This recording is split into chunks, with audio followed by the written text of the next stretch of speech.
Hey there, I am Gary Parrish. Welcome back to the Eye on College Basketball Podcast here on CBS Sports Network, where we sometimes discuss camel fighting, dodo birds, and leaky black. Matt Norlander is here with me, and we'll both be here with you for the next hour talking college hoops. And the place to start, obviously, is Allen Fieldhouse, because that's where the game of the night took place last night. Final score, number 9, Kansas 82. Number 1, Arizona 78. No Darryn Peterson.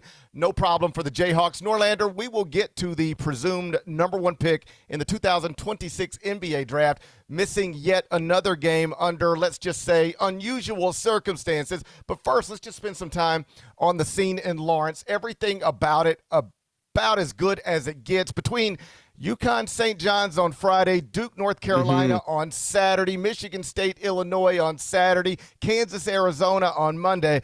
College basketball's on quite a little run here.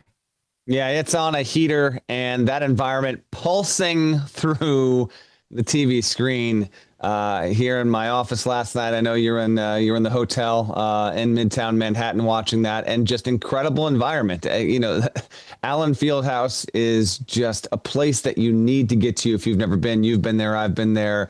It's a phenomenal place, and you're a building truster, obviously. I'm a building lover, and I love that building, and I love what those buildings can do for this sport in the thick of conference season. And yes, the game going in unexpectedly, like literally less than 30 minutes before tip, got a downgrade and a curveball with no Peterson. We'll get there in a second. But even without him on the floor, Kansas showed up in such impressive fashion.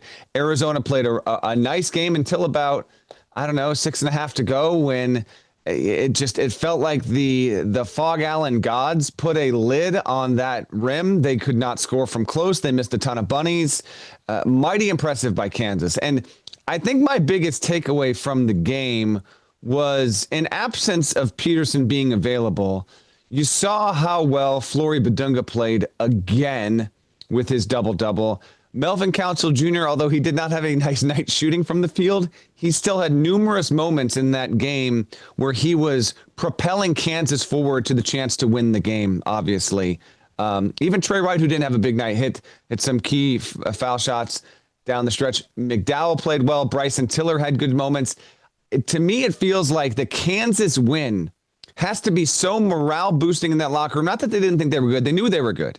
You had the undefeated number 1 team at full strength in your building. You took the punches, you were shorthanded, and you won it without Peterson. I think that this win has a shelf life that will last into March, whenever they get caught in a big moment in the Big 12 semis or the Big 12 title game or in a Sweet 16 matchup. You go back to this specific win. Now, they still got to go to play at Arizona in a couple of weeks, Parrish, at the end of this month. So who knows how that'll go, and if Arizona will exact a damning revenge on the Jayhawks. But whatever, you got that win in your building, and you could see it on Bill Self's face. That was the kind of night where it will probably rank among the 10 or 12 most memorable wins of his entire career, considering the circumstances. And I would be remiss to not mention that the past couple of years, up and down for Kansas' standards. A lot of frustration in and around that program by the fan base. And now this team is such a drastic personality change. I loved what I saw on Monday in Lawrence. I thought the visuals connected to Bill Self after the game were notable. He's a pretty even kill guy. I've seen him win Final Four games and not look that overjoyed. I've seen him win Final Four games and not be that satisfied. And he even said multiple times last night, like, we didn't play well, but what a win. And he did say, I think the quote was, this place won the game tonight. Allen Fieldhouse won this game tonight. And it really did feel like that. And because we were active on social media last night, you get a lot of feedback from Kansas fans. And, I got some where you could just pick up on the vibes are really good right now. And like you noted, they haven't been that way for at least a few years. The program has dipped. Bill's had his health concerns. The Darryn Peterson thing has just been weird. But last night, the scrappy underdog Kansas found a way to win a game. Melvin Cancel wasn't efficient, but he was impactful. And the feedback I was getting from Kansas fans is they are falling in love with this team. They are frustrated by the Darryn Peterson experience, but they are falling in love with the Melvin Council era of Kansas basketball. And I do think that's notable in the transfer era where it feels like so many players are just hired guns and they're bouncing from one campus to other. I know I've talked to coaches, I'm certain you have too, who feel like they've lost something connected to their program, that the players don't care about it the way that they wish they would because they're only here for a few months and they weren't here last year and they probably won't be here next year. But just because that might be a thing, it doesn't have to be the thing. And Melvin Council is perhaps an example of that. You talk to Bill Self, you listen to anybody around that program, he has immersed himself in that campus, immersed himself in the history, immersed himself in that program, and that logo means something to him.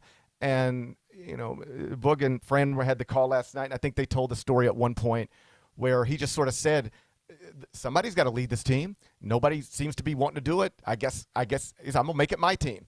And it looks like it's his team. Darryn Peterson's the star, sure, but that's Melvin Council's team, and it was a fun outfit. They're on a roll right now.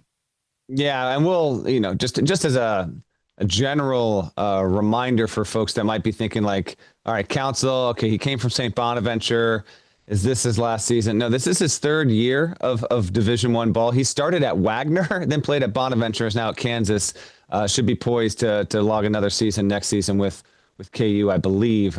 His eligibility clock still allows for that. So it was incredible. On Arizona, I don't know if I do or don't buy the idea that getting a loss can help you and eliminate some of the pressure. Maybe that is true. I honestly think it depends on the team. It depends on the coach. It depends on the players. If Arizona had won this game and had made a march toward March with an undefeated record, I'm not necessarily convinced that would have been a bad thing or something that would have precluded it from winning a national title. But now that is out of the way and off the table. I do think the loss is not just understandable because of the venue and the opponent and the coach and all of that. Like, all of that is true. But 82-78, and Arizona was unordinarily inefficient with its shots down the stretch, and buckets that normally will fall against really good teams just didn't fall last night. I know there was the free throw disparity as well. You had Arizona take 14, Kansas take 25. Tommy Lloyd's not going to have any of that. The non-travel call, which should have been a travel call against Badunga, was a big one. He got the bucket, and then Kansas proceeded to go on a significant run there that did swing the outcome in Kansas's favor.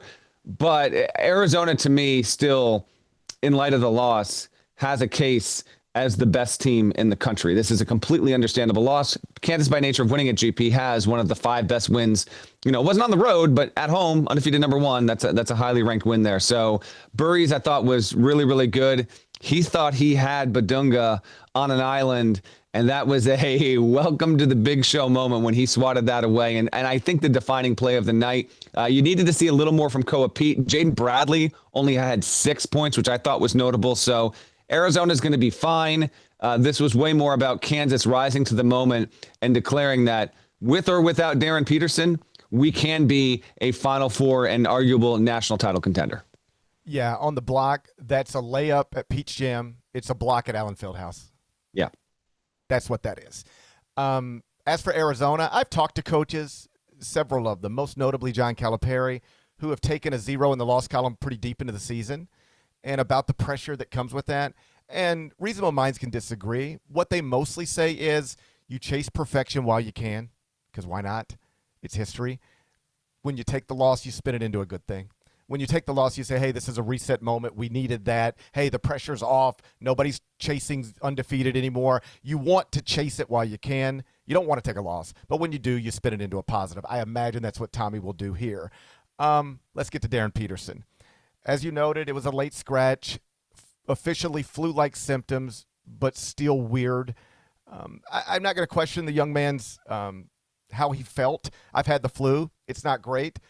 But the reason this becomes a bigger thing than it otherwise would be is because he is the presumed number 1 pick in the draft and because he has missed a lot of games for reasons that are at least unusual. We see players try to fight through cramps. He doesn't appear to. we've seen players play with the flu. There's actually a basketball thing called the flu game. You can Google that. He did not try to go through it. What do you make of what we saw last night? The drama that just will not end. What actually exacerbated the issue was that he was on the floor for warmups. And so then, to the surprise of many, he didn't come back out with the team as the game got closer, wasn't listed in the starting lineup, which gets distributed in official capacity shortly before the game starts. And so that got to be like, what's going on? And then Kansas made an effort to notify not just the press on hand. I reached out and they said he's out, flu-like symptoms, can't go, whatever. I'm not going to get on a podcast on national television on YouTube and say that Darryn Peterson didn't actually have flu-like symptoms and wasn't sick. He very well could have, but it's one thing after another. And it is why, like you used the phrase, presume number one pick. I'm just not presuming that yet. I am so ready to get there when he can play 5 games in a row at full capacity, 30 plus minutes. It's just, he's missed almost half the games this season. Just still remain there. I have never seen anything like this before, ever. There's never been a player that is so preternaturally talented that has been less available for more reasons that have brought about curiosity, cynicism, and skepticism than Darryn Peterson. I hope, broken record time, folks. This has got to be the 10th time I've said this on the show this season. I hope that we have talked about Darryn Peterson missing playing time for the last time on this podcast. Oh, I can't wait to do it again next Tuesday. I can't wait to do it again next Tuesday. No, it's a mess. Like, I don't love it. I'm like you. I'm not going to question. Just like we have seen players play with cramps, we've also seen players be sidelined by cramps. Just like we've seen players play with the flu, we've seen people be sidelined with flu-like symptoms. Like, this is all real stuff. But maybe I'm projecting here. But if my reputation was already what his reputation is becoming, and quite literally the only reason at this point I think he wouldn't be the number one pick is because of stuff like this. If it's a basketball evaluation, in my eyes, it looks pretty easy. If my reputation were in the place where his is now, again, I know I might be projecting, but I'd like to think at least I'd walk up to my coach at some point and say, Coach, I have the flu. I feel terrible, but put me in the starting lineup. I got to give it a go because I need the world to see me look sick as opposed to just hear that I am sick, because I don't want what's going to follow the statement that says he's out again, this time with flu-like symptoms, even though his own coaching staff thought he was going to play an hour before tip-off. I would just be trying to avoid that. Perhaps it's just performative or optics, but I don't love that once again he missed a game and the whole world's going, really, man? Really? This is again, perhaps projecting. You'd have to just, come get me off the court. I'm too sick to even walk off.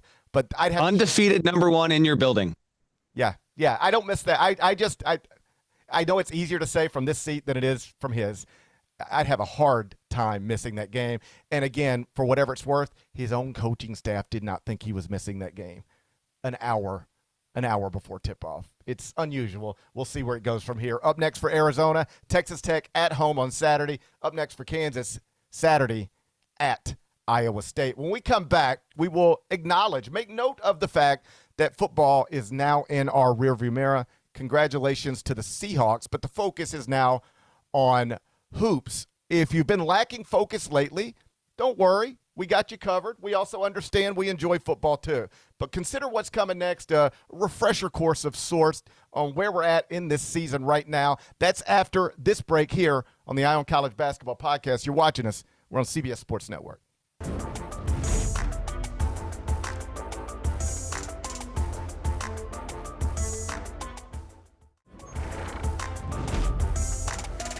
Welcome back to the Ion College Basketball Podcast here on CBS Sports Network. Have you been focused on football? All good. We get it. We like football too. But football is over. Now it's basketball season fully. And did you realize the 3 favorites in the betting markets to win the 2026 NCAA tournament right now are Michigan, Arizona, and Duke in that order. So that is 3 of the top 4 in the top 25 and 1 over at CBSSports.com as of this morning. Let's talk through each. Michigan now number 1 in the top 25 and 1. 22-1, also number 1 in the net and Ken Pom. Would you also, Norlander, have the Wolverines as your favorite to win the national title right now? Ooh, good cue. The favorite, I think I'd actually still slightly go Arizona even after the loss. Although I think Michigan, if you really dive into the numbers, I think Michigan has the case now for the number 1 overall seed. Again, right now, we have so much more to figure out. But I would lean narrowly Arizona still, primarily because of how strong defensively that team is, how big it is. It's got, a senior point guard in Jaden Bradley. I know Arizona doesn't take a lot of three-pointers, and it's actually trying to buck conventional history in that regard. You don't really have teams that shoot that low of amount of three-pointers and win a national title over the past 25 years.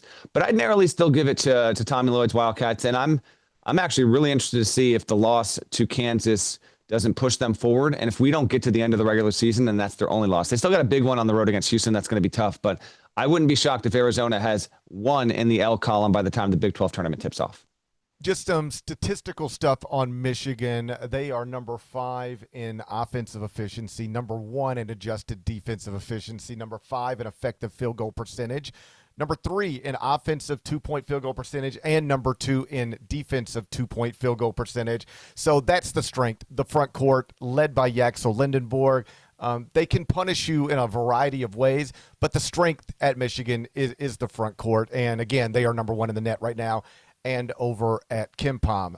Arizona, 23-1, number 7 in offensive efficiency, number 2 in defensive efficiency. But like you noted, and this is the Achilles to the extent that it could even be one for a team that's sitting here at 23-1 on February 10th, but only 26.5% of their field goal attempts come from beyond the arc. I know without context that number might not mean anything to most people watching right now. Here's the context. It ranks 363rd out of 365 Division I teams in the country.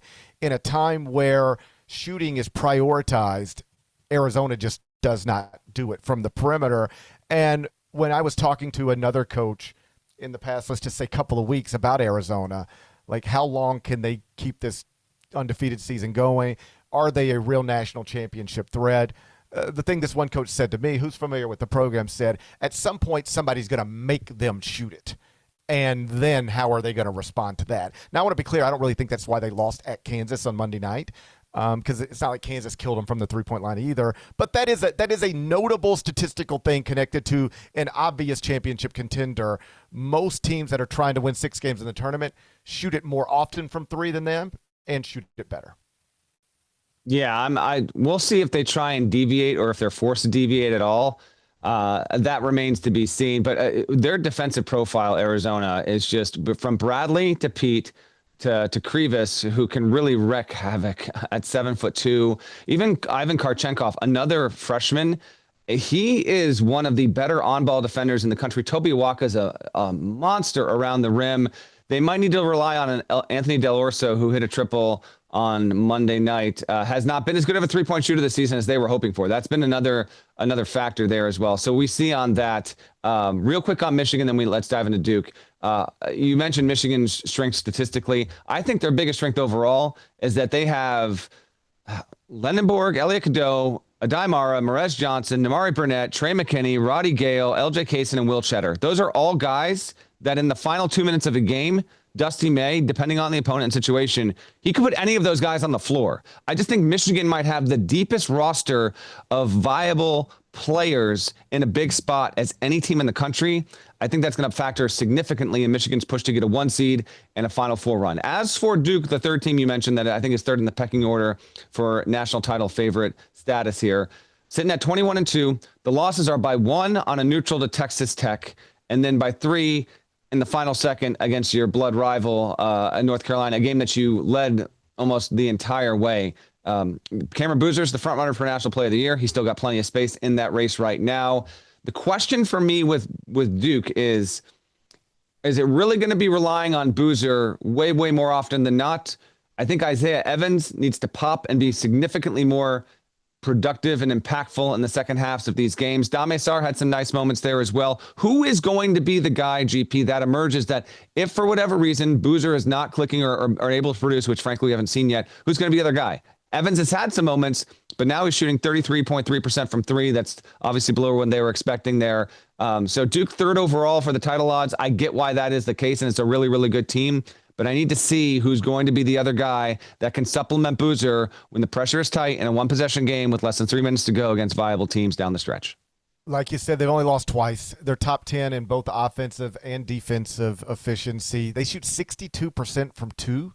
That ranks fourth in the country. A lot of that is Cameron Boozer. Obviously, they've got, whether you want to call him the best player in the country, he is the leading candidate to be the National Player of the Year as of this moment. So Michigan, Arizona, Duke are the three favorites in the betting markets right now to win the national championship. When we come back, we're going to set those teams aside. Who else could win this thing? Clearly, they're the favorites, but what if one of them doesn't get it done? Who could? I got three. Norlander's got three. We'll share them with you next. Eye on College Basketball Podcast here on CBS Sports Network.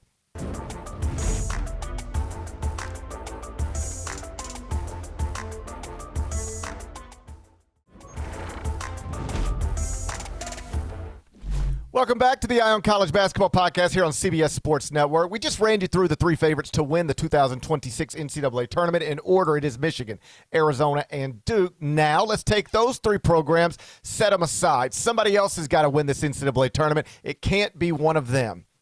Who else could it be? Norlander, I got a list of three. I know you got a list of three. I'll let the folks hear yours first. Okay. We'll give you 6 different schools here. Let's go over some variety, because I also think that the list of schools capable of winning a national title is still in the double digits, and that's even in light of some losses here. Don't fade in the big picture, if you will. I'll start, to me, UConn. I don't think you've got UConn on your list. The Huskies, only with 2 losses to this point. Dan Hurley's got a really strong group, a 22-2 overall. Yes, you had the loss at St. John's on Friday. I was there at the Garden. Wonderful scene there. But the defense is top 5 in the country, and I like between Terrace Reed as a big man who's even better than he was a season ago. You've got Captain America, Alex Caravan, a quintessential UConn Husky if there ever was one. Obviously, he has won 2 national titles as a leader. Silas Demery Jr., turnovers aside in the St. John's game, has been such a massive upgrade at point guard for UConn this season. And then Braylon Mullins is a freshman talent who has had some clutch moments already this season and feels like he might be due for a big moment himself, and him teaming up alongside Solo Ball. That's why I've got UConn easily there. 2 other teams, I'll give you Iowa State, which feels like it might be hiding in plain sight because it hasn't had a high-profile game in a bit here. That's going to change this weekend when none other than Kansas comes to town. But Joshua Jefferson is clearly a first-team All-American at this point. The Cyclones are 21-2. The only losses came in back-to-back fashion on the road against Kansas, and then one that you don't want to have at Cincinnati, but still, this is a top 10 team in offensive and defensive efficiency. TJ Otzelberger runs a well-oiled machine there, and with Taman Lipsey running point alongside Jefferson, and the Milan Momcilovic hitting 53.3% of his three-point shots. He's the kind of player, and that's the kind of stat where we haven't talked a ton about it yet. It's going to matter significantly in March. I've got Iowa State on my list, and then I've got the reigning champs, Florida, which I did not have them there as recently as 2 or 3 weeks ago, but I have to at this point. Gators are 17-6, have won all but 1 game since January 3rd. We know what the front court's capable of, and with that, the defense has been incredible. It's a lot of it is Xavier Lee and Boogie Flan and what they can do in the backcourt to produce. But those 3 teams I all believe are capable at this stage with what they've shown, how they're built at full health of winning 6 in the tournament. Who are your 3? I wouldn't argue against any of those 3, especially UConn. The idea of them winning a 3rd national title in a 4-year span, a 3rd under Dan Hurley with this roster, it's not hard to imagine that. As you know, they've only lost once at full strength, and that was, in Midtown Manhattan to a red-hot St. John's team. So UConn, Florida, Iowa State, absolutely I could see any of them winning the national championship. Here's 3 more for you. I'll start with Houston. 21-2 right now. Today is February 10th. If you go back to January 10th over at Torvik, run the data there. In that stretch, Houston is 7-1 and ranked number 1 in the country with the top-rated offense in the country. Kingston Flemings has developed into a first-team All-American option. We still got a little ways to go, maybe a National Player of the Year candidate. He's been terrific among the surprises of this season. We all knew he was a 5-star guard. I don't think anybody anticipated him having this kind of impact. Houston's a team I could see winning the national championship. I'll go to Illinois, 20-4. lost to Nebraska on December 13th. Since then, 12-1, second best team in the country according to Torvik, with the top-ranked offense in that stretch. Illinois, obviously, you talk about surprising freshmen. There's nobody, maybe in the history of the sport, more surprising than what Keaton Wagler has done this season for the Illini after being ranked 150th in his high school class. He has been incredible, emerged as a top 10 prospect in this draft. Illinois is another team out of the Big Ten I could see winning the national championship. And then I'll wrap this list with Kansas. 19-5, now on an 8-game winning streak with wins over Iowa State, BYU, and Arizona. The Jayhawks haven't lost in a month. And obviously they can be good without Darryn Peterson, but I'm anticipating, I don't know why, but I'm anticipating he's going to play in the NCAA tournament. And I've said this a few different places, a few different times. That's the way I tend to do things. I tend to say a few different things. I feel like you talk a lot. I talk a lot of different places, and I tend to use stuff wherever they fit in multiple places. So I've said this multiple places. I think it makes sense. I don't know that there will ever be a point in the season where I watch Kansas play and I go, that's the best team in the country, or that's my pick to win the national championship.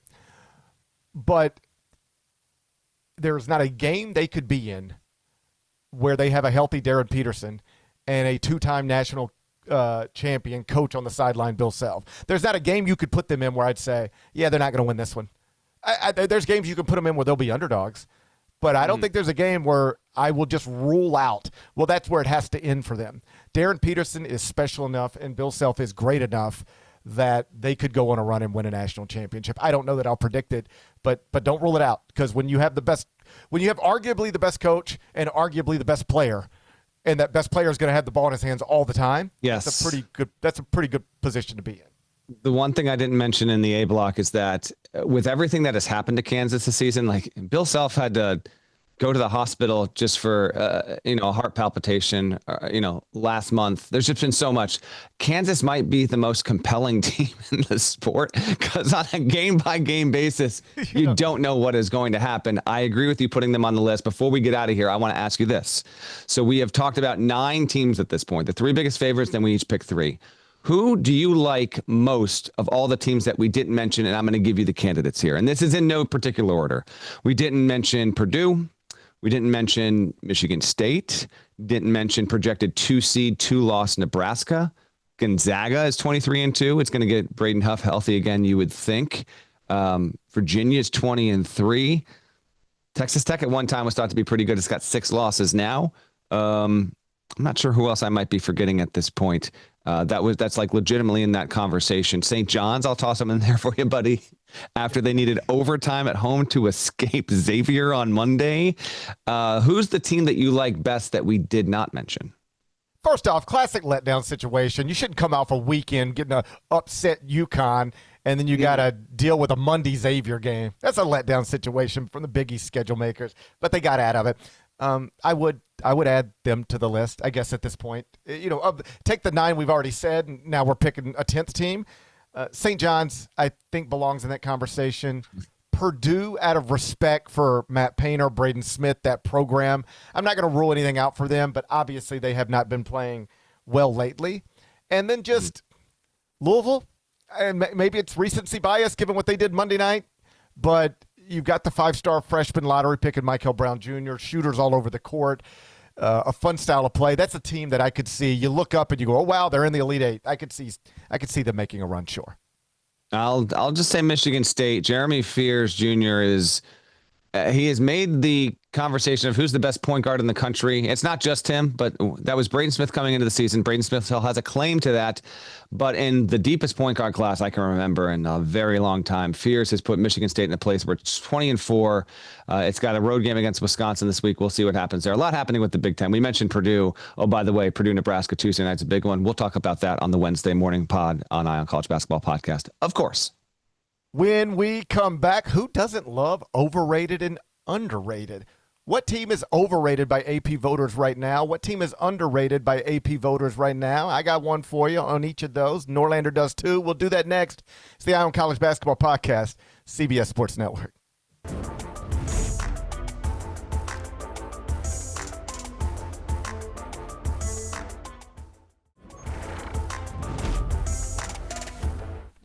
Welcome back. Eye on College Basketball Podcast, CBS Sports Network. Everybody loves overrated and underrated. They even chant it at games sometimes. So, in the spirit of that, let's take Not the only thing they chant at games, by the way, but keep it moving. Yeah, let's definitely keep it moving. Let's look at the AP poll. Let's find a team that AP voters have overrated, a team that AP voters have underrated, and then let's make fun of them and question them on a national stage. You go first. It's the return of poll attacks, folks. Let's go. You want to go first? I was going to let you go first, but if you don't mind, I'll start in the spirit of the Politex column that I retired many years ago, in the spirit of making people stop thinking I'm just being a jerk to a local beat writer, every Monday afternoon. But it doesn't mean that they stopped doing nonsensical things. It just means I stopped embarrassing them for it. But here we are again. I'll let the AP voter remain nameless, but in the overrated conversation, Georgia is getting 6 votes in the AP poll right now. So they're not ranked, but Georgia is getting 6 votes in the AP poll right now. Georgia is 17-6. One AP voter has them 23rd. No computer that exists that I'm aware of has them in the top 35 anywhere. Only one win over a top 30 team in the net.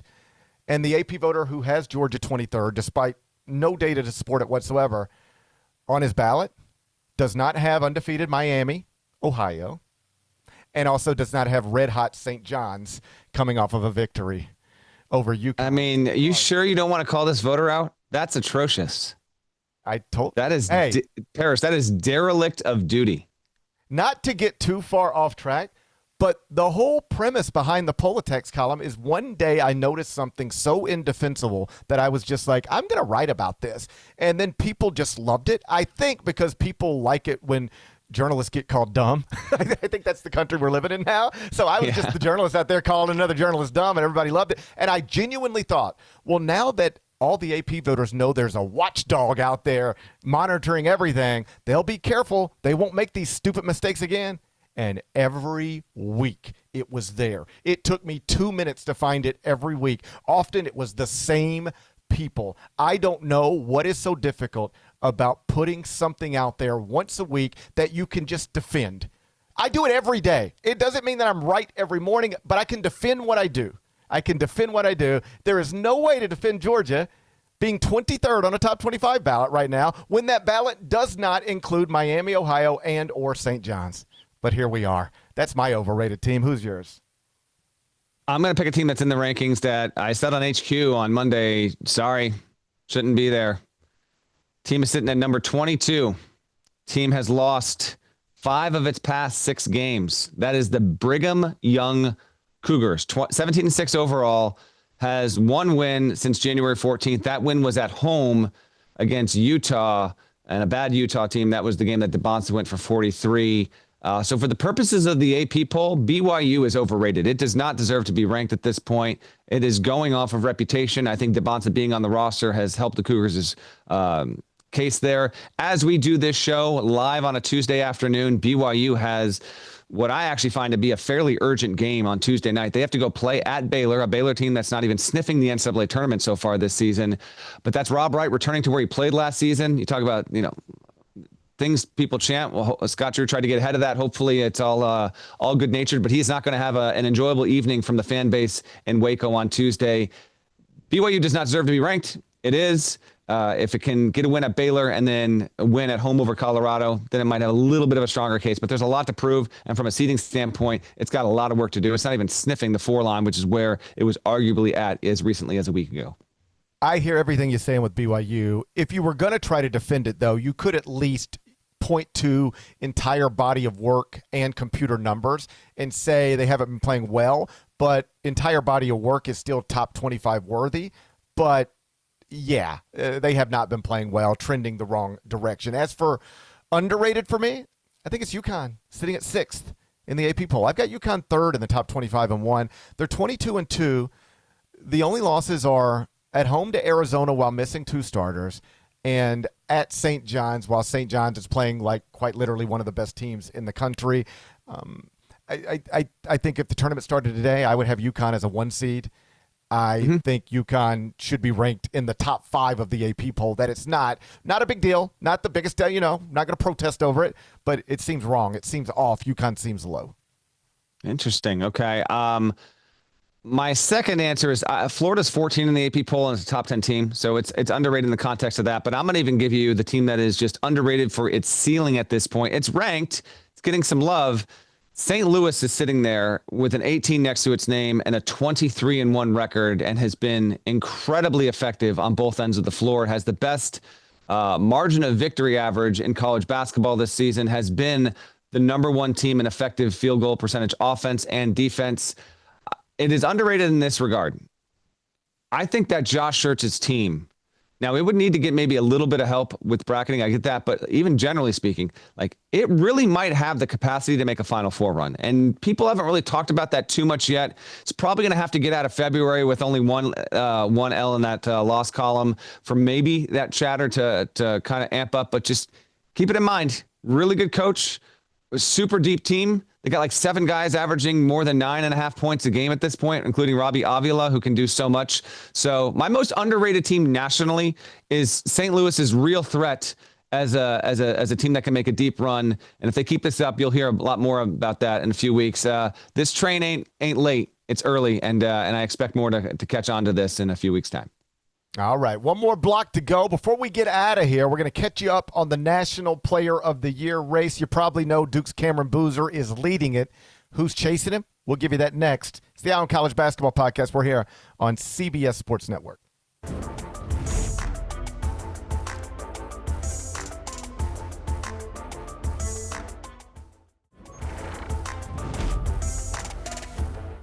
Welcome back to the Eye on College Basketball Podcast here on CBS Sports Network. Before we get out of here, let's update you on the National Player of the Year race. Right now, the 3 leading candidates in order are Cameron Boozer at Duke, Joshua Jefferson at Iowa State, and Kingston Flemings at Houston. According to Ken Palm, Norlander, would that match your top 3 right now? And is there any way anybody is going to catch Cameron Boozer? I still think Boozer can be caught, but real quick, GP, do you agree with me that right now this week it feels like Boozer is further ahead than at any other point in the season? I think early it felt like he had lapped the field, and then DeBonce had that December, and it felt like it got a little closer. But from that point, he has separated. I think I would argue early in the season it felt like, oh, buddy, nobody's catching this guy. Then DeBonce closed the gap, but never got there, and now he has widened the gap again. I think if I were analyzing it on a month-to-month basis, that's where we're at. Mm-hmm. Boozer's numbers right now are 23.3 points a game, 10.0 rebounds, 4.0 assists, and he's shooting 57.6% from the field. And as a movable big, 38% from 3. Jefferson, I have number 2, 17.2 points a game, 7.7 rebounds, 5.1 assists, 50% from the field, 41% from 3. Oh, by the way, a steal and a half. I think he is firmly number 2. I do think, and I'm really not going in lockstep with Ken Palm here, I swear, but I do think it's Flemings, especially after the weekend. 17 points a game, 5.4 dimes, 3.5 rebounds, 1.8 steals at this point, Parrish, 52% as a combo lead guard on the floor. I'd have him 3. And then even beyond that, I'd go DeBonce 4 right now. I know BYU's been trending down, but he leads the country in scoring. And I do think Jeremy Fears Jr. is ahead of Braden Smith. He would be 5th in my pecking order for National Player of the Year, leads the country in assists, and is the lead guard on a top 10 team. So that's my top 5. What about you? Well, what I think is interesting, regardless of what the first team All-America roster would look like right now, you are leaving awesome players off of it no matter how you do it.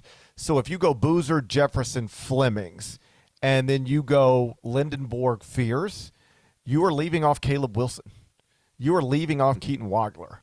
You are leaving off JT Toppin. You are leaving off Braden Smith. There's going to be third team All-Americans who in a different season would maybe have the numbers and the team success to be a first-team All-American.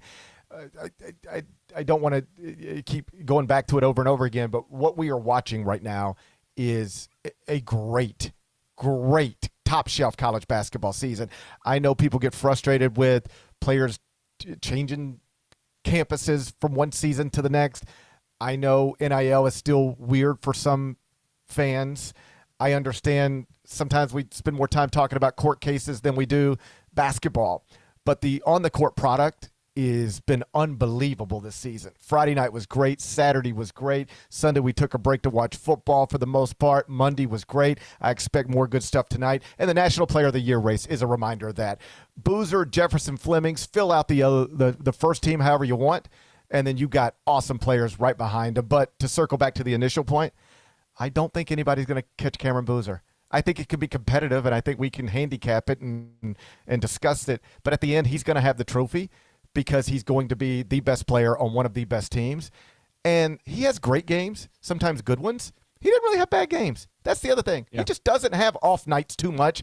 I think he's going to hold the trophies at the end. Yeah, the thing about Boozer that's incredible, and kind of tapping into what you just said there, Parrish, he can almost put up like 16 and 8, and it's not that you don't notice it, but it doesn't feel like he's having a great night, and you're like, well, there it is again. Like, that is the sign of an extremely good college player, and not everyone can do that, obviously. So I lean with you. I think he's going to win it. I don't think it's done. I do not, but his lead right now is sizable, which is ironic because we have such an insanely deep class of players that are first, second, third team All-American candidates. You would think that the race would be more competitive. It's not at this point. We'll see if anyone can close the gap here over the next couple of weeks.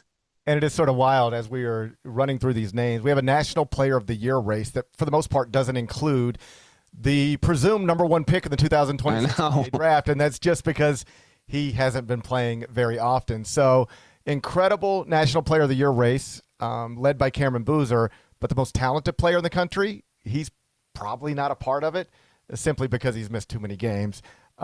Just awesome stuff. Awesome stuff. Hopefully this week end is just as great as the last. Shouts to Devin Downey. Shouts to Chester, South Carolina. Terry Teagle, he's a legend. Huck Larnell. Thank you guys for watching the Eye on College Basketball podcast. We'll be back Wednesday morning live on YouTube.